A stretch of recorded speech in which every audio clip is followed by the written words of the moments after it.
Hello students. Students, today we will discuss about the first chapter of history, that is the French Revolution.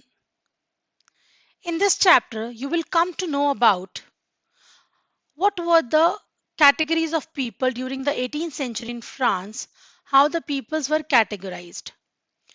What were the reasons for the outbreak of the French Revolution and how it becomes a republic after the monarchy rule. What was the role of women in the French Revolution? Situations of slaves during that period in France and other countries of Europe also. How France inspired all the countries of the world. But first, let's discuss about the French society during the late 18th century. Children, it was the year 1774 when Louis XVI was given the throne of France. But when he get the kingdom, at that time he saw that the treasure was empty. All the finances were drained just because of the war. And in his period also, Louis XVI helped America to gain independence from Britain. In that also, he was under the debt of around 2 billion livres. Livres was the currency of France at that time, which was discontinued in the year 1794. He needed money to meet his expenses, the expenses of his palace, his army, his court, etc. And to meet those expenses, he thought to increase the taxes. Children, in that period, France was divided into three estates: first estate, second estate, and third estate. 90% of the population was of peasants in France at that time, who used to cultivate the land of the large landowners. 60% of the peoples in France at that time were nobles and the people who belonged to church. They were the richer and the prosperous member of French society. And the most important thing to notice is that they were the people, the nobles and the clergy who belonged to church. They were exempted from paying taxes. They enjoy all the feudal privileges. This web chart will make it more clear to you people. Clergies, they are the group of person who belong to church. They were exempted from paying taxes. They were called the first estate. Next is nobility. They are the rich nobles who own large land holdings. They were also exempted from paying taxes. They enjoy all the services from peasants. And like I told you in the previous slide, that 90% of the people were peasants in France at that time. And this is the population of France, the majority population, 98% population around it was the third estate. It was again divided into three categories: the people who were educated and prosperous, second the peasants and artisans, and the large proportion was of the small peasants, landless laborers, and the servants. They had to struggle a lot to survive. There was a situation in France at that time when the population was increasing on a very fast pace. Children, the people were not able to meet their daily requirements. The population of France rose from about 23 millions in the year 1715 to 28 million in the year 1789. And the production of food grains, it could not keep pace with the demand, due to which the price of bread, it rose very rapidly. This led to the situation of subsistence crisis. Subsistence crisis means when you are not able to achieve your basic means of livelihood. So that was the situation of France in that time. This is a big loop. If there is a bad harvest, then there is scarcity of grain. Then the prices will rise. Then the poor people, they cannot they cannot buy it for longer period. Then riots will happen and the disease or epidemics will happen, which will lead to, and both will lead to increase in number of deaths. Okay, the same was a kind of situation in France at that time. Next topic is a growing middle class envisages an end to privileges. Children, in that time, peasants and workers, they had participated in revolts against increases in taxes and food scarcity. Correct.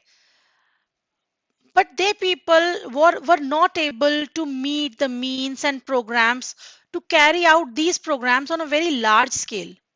This was left only to those groups within the third estate who had become prosperous and had access to education and new ideas, like the people like big businessmen, the merchants, and the lawyers. They were the one who can easily carry out these programs. Okay, so what the people believe is that there should not be privileges by the birth. They people believe that the first and second estate, they people are privileged by the birth, but such privileges should not be there. Privileges should be given on the basis of merit. So three philosophers of that time, they people given a new idea of to people to think. They just enlighten the people. They just make the people aware that they try to change the thinking of the people. Correct. First was John Locke. He wrote a book, The Two Treatises of Government, which was based on the doctrine of divine and the absolute rule of monarchy. Second was Rousseau. His book was The Social Contract, which was based on a contract between the people and the representatives. Third was Montesquieu. Montesquieu was a philosopher who talked about division of power between the legislature, executive, and judiciary in his book, The Spirit of the Laws. Now it led to the outbreak of revolution. How the revolution outbroke? Children, in France, the king do not have the, according to the old regime, according to the feudal system, the king does not have the power to increase the taxes alone. Okay, when he has to increase the taxes, he has to call an assembly or the meeting of the general estates of the three estates, generals of the three estates. So, as per the rule or as per the system, Louis XVI called a meeting on 5th May 1789, and the people of first and second estate were present there, and the third estate people were also represented, but by its prosperous and educated members only. The demands and the requirements of the poor people of third estate and the women of the third estate were sent via letters. 40,000 letters were in the hand of the prosperous section of the third estate, who people have come for the meeting. So at that time, uh, the king also the king also said that there is a system of each estate should give one vote, but this time the third estate people, they demanded that each person should have the right to give one vote, because they people were following the writings of the Rousseau, as he has written in his book The Social Contract, that there should be a contract between the people and their representatives. So same way they demanded one person, one vote. When king refused their demand, they people just suddenly, they people just stand out and they walked out of the meeting. And they people assembled in the tennis ground of tennis court of the Versailles, and they people have said that we will not disperse this meeting until we will limitize the power of the king, until we will not write the constitution, a new constitution, and we will limitize the power of the king. We will not disperse this meeting, we will not go from there. When the third assembly, when the national assembly, the people gave that assembly the name National Assembly. When National Assembly was busy in writing their constitution, the situations in France was very bad, Actually, due to the severe winter, there was bad harvest, and at that time the prices of bread rose suddenly, and the people the scarcity of bread was there. The people had to spend long hours in the queues, and at that time, um, a rumor was there that the king has sent his troops to fire the people. So the people they just alarmed and they just stormed the Bastille, the fort of Bastille. At the same time, in the countryside, there was a rumor that the lords of the manor they hired the band of brigands to destroy the ripe crops.